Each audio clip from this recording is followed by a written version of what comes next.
Simple video, simple topic, but I wanted to pour one out here for the Vancouver fans. Because earlier this week on Big Head Hockey's Twitter account, they made a post talking about everyone in the NHL with 100+ goals and 500+ hits in the last 3 seasons combined. There are only 3. Alex Ovechkin, Brady Tkachuk, and JT Miller. The best power forwards in hockey, as they list out over here. And this is such an interesting thing to bring up because, of course, a lot of Canucks fans tuning into this video. If you're a Canucks fan, you probably want to hear what I have to say about JT Miller. Or maybe you don't. Maybe you don't really like my videos and you're just kind of watching to hate. I've seen that happen on this YouTube channel as well. But when I saw this Twitter post, I was like, you know what? That's a really interesting stat because when I think of the phrase power forward, admittedly, JT Miller isn't really like the first name that comes to mind. Because when I think about power forward, I think almost of what Alex Ovechkin was, let's say, 20 years ago, when he was a player who was capable of driving to the front of the goal, bulldozing his way by guys, and just putting the puck in through sheer power of will. It doesn't matter if he's on his back, if he's lying down, if he's coming in on a goaltender that's aggressive, if he needs to take a shot. Any which way Alex Ovechkin could drive to the goal, usually it ends up in a goal. Nowadays, he isn't really capable of doing that as much. I think his speed has kind of left him from his glory days years and years ago. But still, Alex Ovechkin is going out there with hits. He's still scoring goals. And to be mentioned as still one of the best power forwards in the game today, I guess the label you could say, there are other guys that might exhibit better power forward-like qualities, but when you just talk about hits and goals, it's only a list of 3 guys. And it's why, for me, as a Vancouver Canucks fan, I am kind of interested in seeing how JT Miller's presence on this list is going to change, whether or not he drops off of it in the next few years, etc., because at this point, I think even me, as a guy who's supposed to talk about this team every day, I think even I am starting to get a little bit surprised by what JT Miller is capable of doing. I think at some point we have to start having a conversation about whether or not JT Miller may be one of the most underrated players the Vancouver Canucks have ever seen. And I guess you could say, oh, how is he underrated? He just had 100 points this previous year and everybody knew that. Like, everybody was chanting his name. JT Miller was going out crazy. In Rogers Arena, it was the chant of the year at some points. And while that's very much true, while Canucks fans will acknowledge the points and they'll talk about the goals and they'll talk about the hits and they'll say that JT is this good player, I think there's a little bit more longevity that needs to be added there before Canucks fans could really start to cement the idea in their heads that, oh yeah, like JT Miller is literally one of the best players the Vancouver Canucks have had in the past decade and a bit.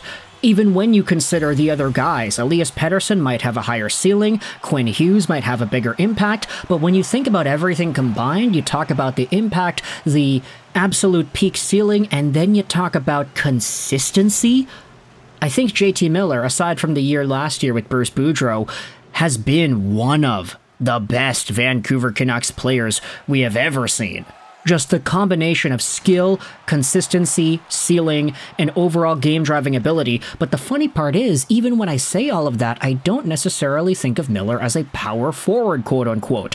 He's more of a very versatile, offensively minded forward who can dish out hits once in a while, and who has a really good wrist shot when he has the opportunity to lock and load it up.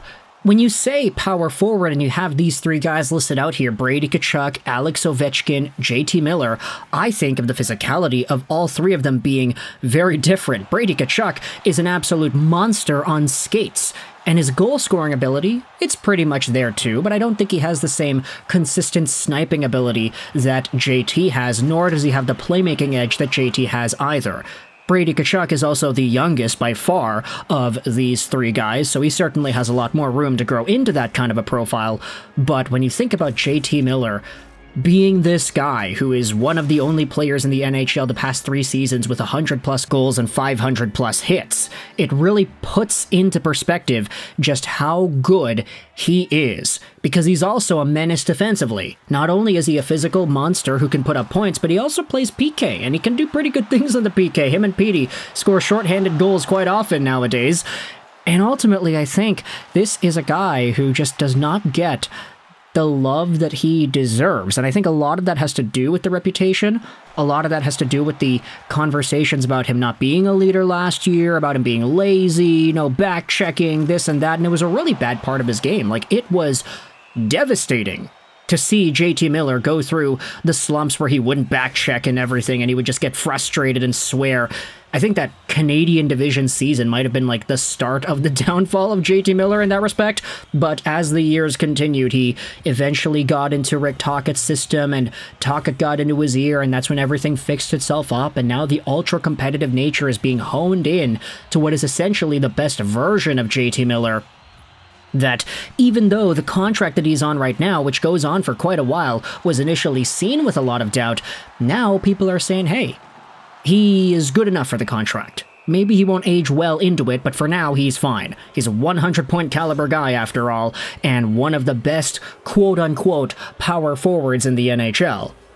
I'd say when it comes to peak offensive output out of these 3 guys, obviously Alex Ovechkin is like a generational player. You're not going to find Miller or Brady Tkachuk getting 100-point 50-goal seasons anytime soon. Okay, the 100-point season maybe is possible for JT again, but maybe not Brady. 50 goals, though? Yeah, I don't really think so. Alex Ovechkin in his prime was a different animal, but he's so old now that things have changed quite a bit.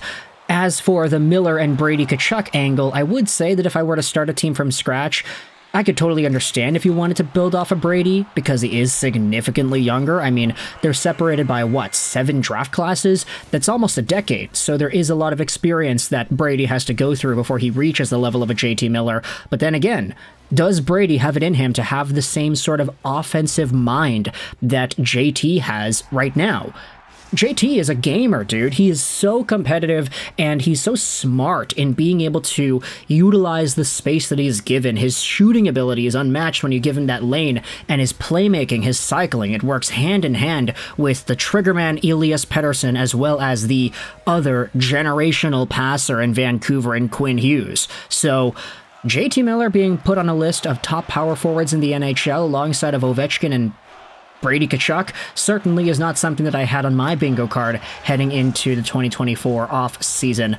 And I think when it comes to Miller, it's putting him in a territory that Vancouver Canucks fans just have not really been familiar with in seeing him over the past few years. This year especially is like the best one he's had, and it might even just be part 1 of what is JT's Vancouver Canucks redemption tour, you could say.